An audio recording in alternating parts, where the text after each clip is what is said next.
Hey guys, it's Monica here from My Big Camera. Today I'll be showing you how we edit newborn photos using the frequency separation editing technique.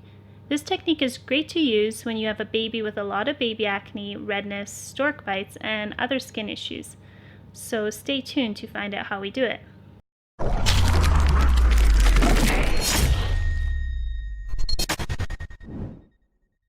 Hey guys, welcome back.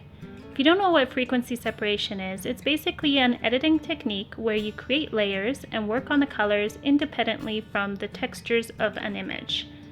So you can edit the reds out of baby's skin and then you can fix the texture on a separate layer. What's so great about this technique is that it allows you to fix skin issues non-destructively, meaning that you still preserve the original texture of the skin under the red marks. As you can see, I have an image open here of a gorgeous baby girl that has a lot of stork bites on her skin. I always like to ask the parents whether they would like me to edit out stork bites since it's not something that's a permanent part of baby's skin. In this case, the mom did request that I edit out the stork bites. You can see that she has some very large dark red stork bites that extend over her eyelids as well. This would be an almost impossible image to edit without frequency separation. For a baby that only has a few small issues, I generally just use the patch and clone tools, but in cases like this, I like to use frequency separation. Here you can see the after photo that I already edited. Here's before, and this is after. So what I'm going to start off doing is making some basic edits to the image to make it a bit easier to edit with the frequency separation after. First, I'm just going to fix the bump in the head with Liquify by going up to Filters and clicking on Liquify. I'll reduce my brush size and then just bring this area in a little bit.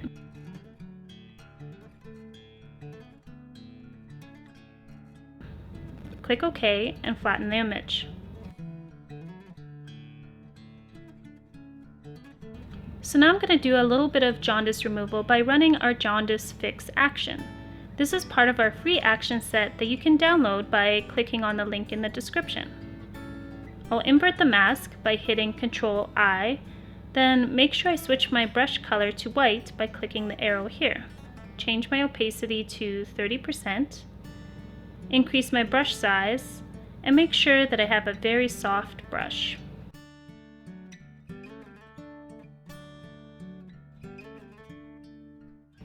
I will lightly brush over any areas that are a bit jaundiced to even out the skin tone a bit.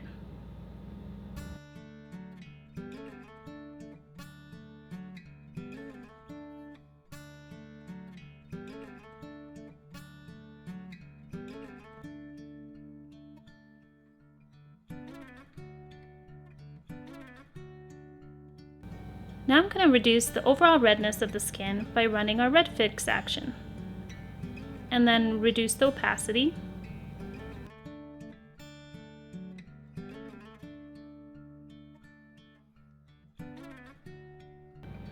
And then I'm going to use the spot healing brush tool to remove a few small scratches and marks on the skin.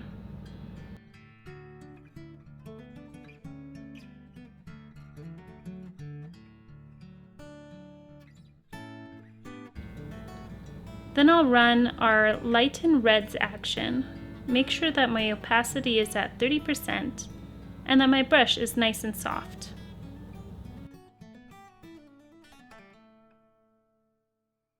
I will lightly paint over some of the red areas to lighten them and even out the skin tone a bit.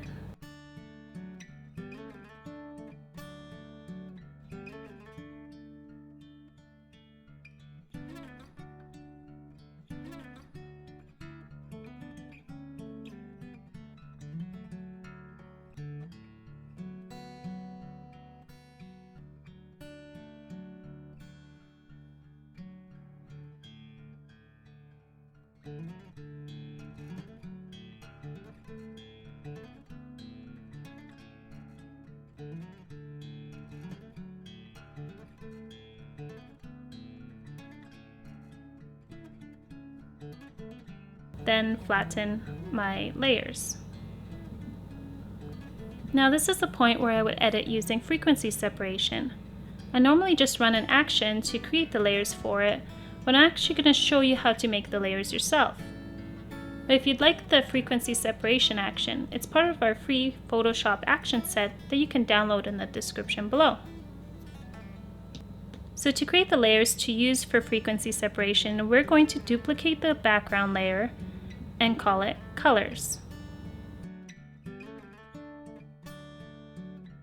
And then duplicate it again and call this layer textures.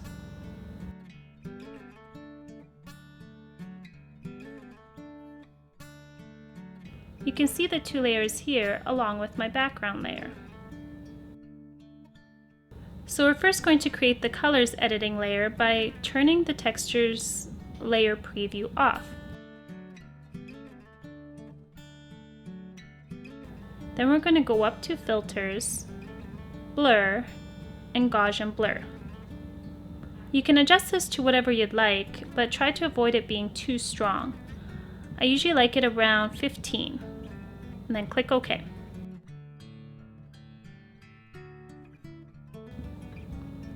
Now we're going to create the textures layer. First, we will turn the textures layer back on, and then go up to image, and then apply image.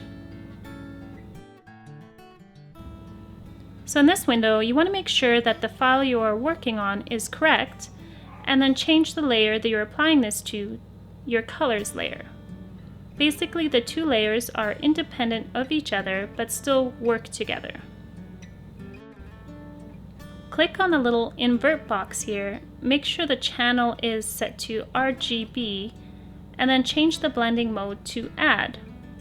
Change the scale to 2, and then click OK.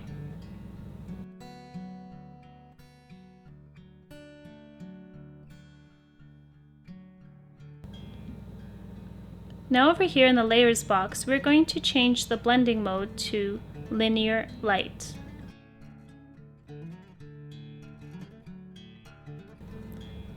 Then we will add masks to each of these layers and then group the layers together by selecting them.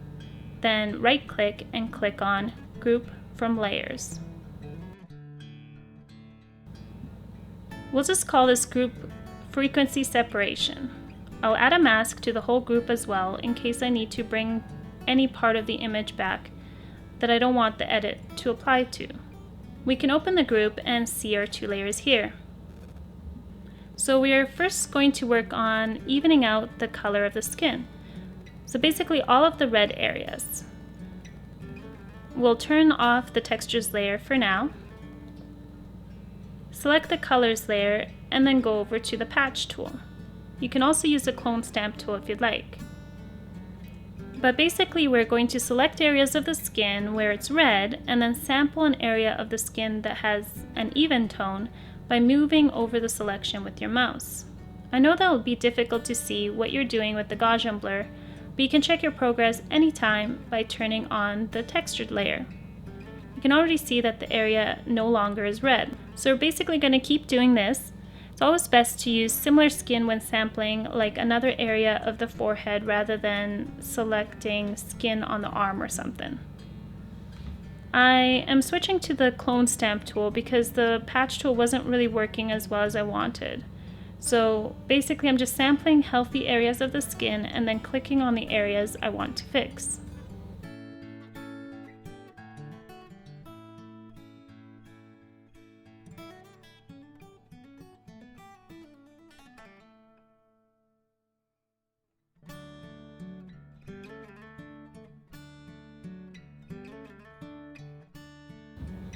You can already see the massive difference that this has made. Most of the red on the forehead is gone, but the texture of the skin is still there. Here's before and after.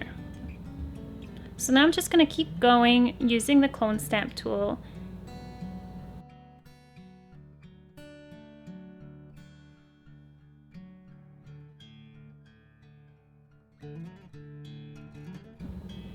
Editing this area under the nose, top of the lip, the chin, the cheek,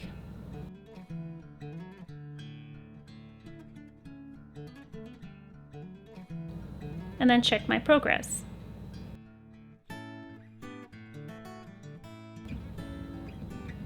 Then work on the eye a bit. I'm going to try using the patch tool here.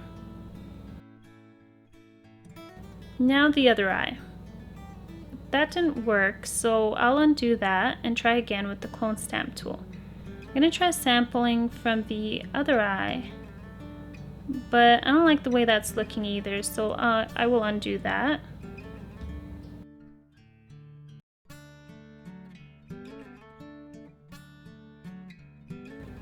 So I'll try sampling from the forehead instead. Since the whole eye is red, there's no area on the actual eye for me to sample. So I'm going to need to find a different area to sample the skin color from. Okay, that looks pretty good. So basically I just continue doing that until the skin tone is evened out.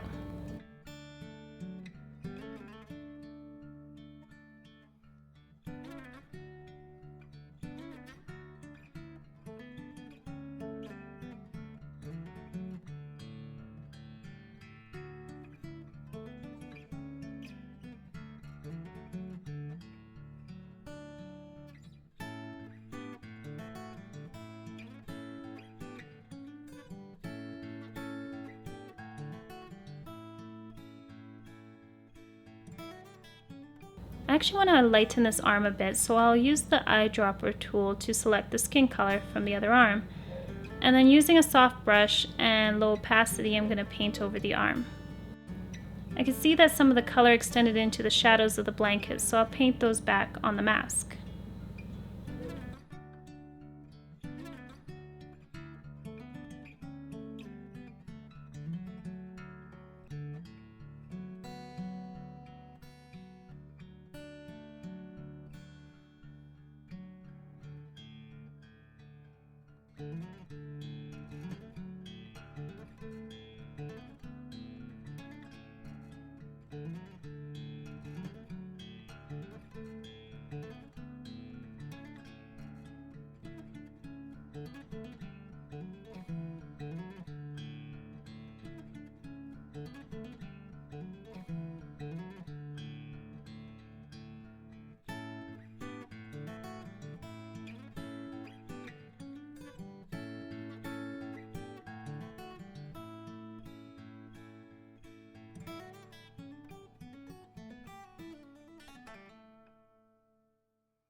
It's a good idea to zoom out of your image as well so you can see what the skin looks like. Sometimes it can look quite even up close, but then when you zoom out it looks really blotchy.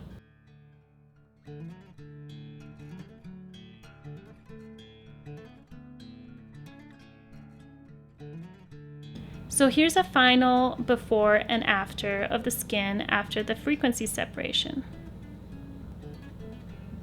I'm just going to fix up a couple more small areas with a spot healing brush, and then flatten the layers.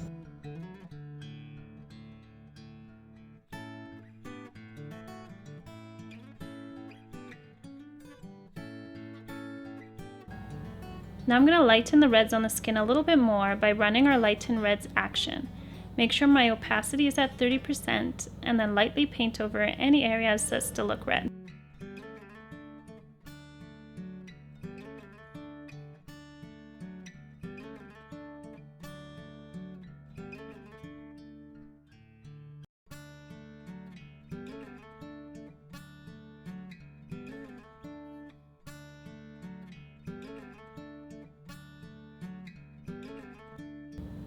Then flatten the image. I'm going to adjust the tone of the skin a bit by opening up Camera Raw again. First, I'll duplicate the layer, then go over to Filter, Camera Raw Filter. Adjust the exposure a bit, make it a touch warmer, then go over to Curves to adjust the shadows and highlights.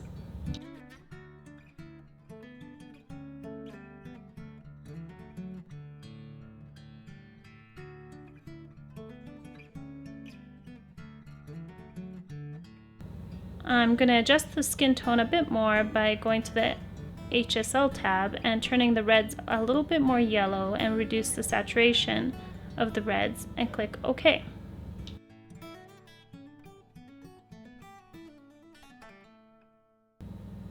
You can see the before and after of those adjustments here.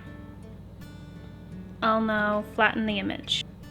So you can leave your image like that, but I like to smooth out the skin a little bit more. I love to use a filter called Portraiture. If you're interested in getting it, I'll put the link to it in the description below. You can also use the skin blur action in our action set or whatever other method you like to use for smoothing skin. I created an action for Portraiture to make it a little bit quicker.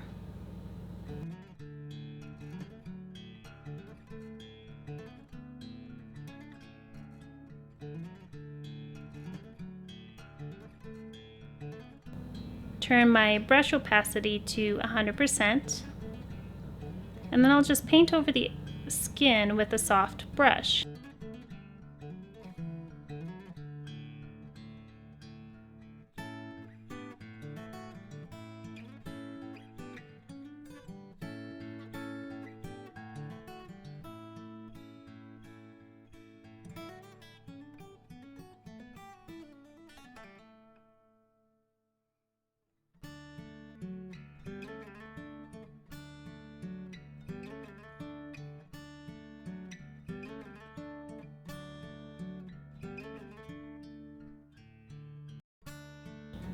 Then reduce opacity of the filter a bit and flatten the layers.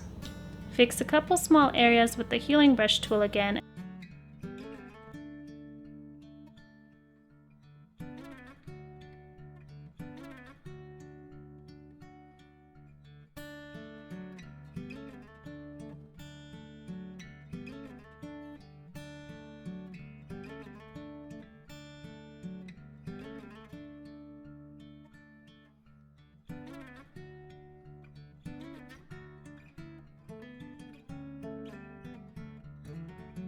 And pop the colors a bit, then flatten the image.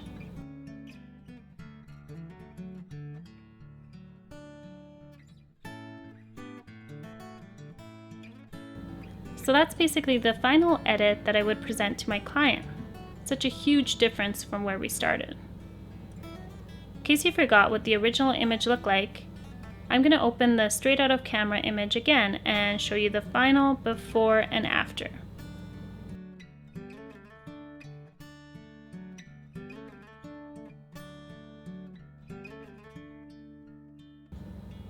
That's it. I hope you found this tutorial helpful. If you guys have any questions about this technique, let me know in the comments below and I'll try my best to answer them. If you liked the video, please hit that like button and please also subscribe and hit that bell icon so you can get notified the next time we release a video. We upload a new video every week.